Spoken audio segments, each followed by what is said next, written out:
Darra jireenya hundaara wajjin tarii biyyaata kanuu mudulle garuutu injifatamuun qabanuu isaan injifachuu dadhabnulle isaan jechaami gochaa nurraatti hojjachaa jiraachuun nuuf hin galle kanaafuu gochii keenya hundumaa hingga mujaran gara-garumma Nudur gagoni din Islam akun waan keenya tahu saha hubannu barachuudhaafi barsiisuu irratti ogummaa qabnuun isaa hirmaannu yeroo keessa jirru fayyadamne waan gaarii hundaan wal dorgomnu din Islaamaa seera Rabbii guddaa dantii jiru milkii ganda hundaa gochaan fallaa fi maqaan Islaamaa taani jiraachuun kun akkami osoo warra Rabbiin itti nu ajaaje takka hojjanneen argame osoo waan inni irraa nu dorgee jiru hundumaa irraan dorgamin akka namaa uumaa waan sodaatu hin qabne jiraachaa jirra gallakkifamne mil tokkoon diinaa tokkootiin keessa dhaabachuun keenya eessa nu geessa maaliif uumamne dhufne as keessa if gaafachuu keenya baay'ee murteessa dammaqanii deemuun karaa namaa baasa boruu miti yeroo amma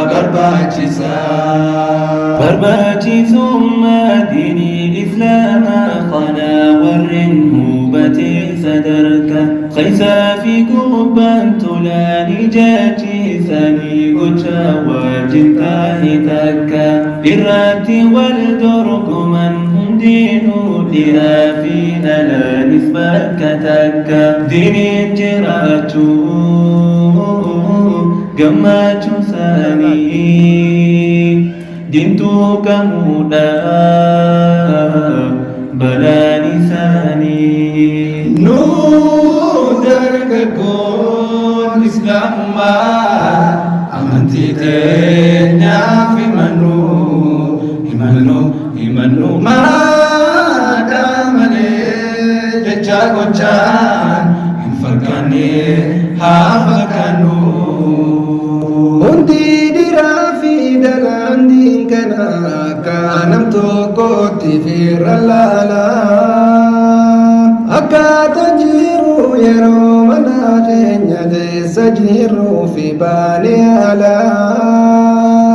halluun jireenya jaraa fakkaata mukaan jireenya islaam magaalaa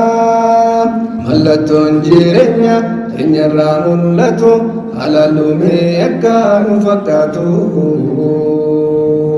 din tokkummaa fi wal jaalachuutti ajaajee iddaan buqqeessu jibba dhugaa walitti himaa jiraadhaa jeenu gorsaa isaa kijiba dhugaa walitti himaa jiraadhaa wal gowwomsuu fi isaa kijiba walis gargaaraan jaatoltu wal yaamantu raayis wal qaaba garuu an islaam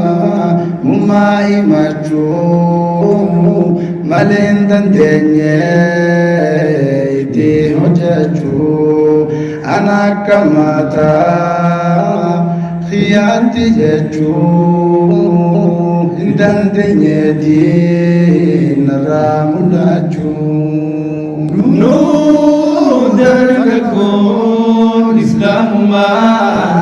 amantii teenyaaf himannu maraadha malee jecha gochaan hin fakkaanne haa fakkaannu Allahu Akbar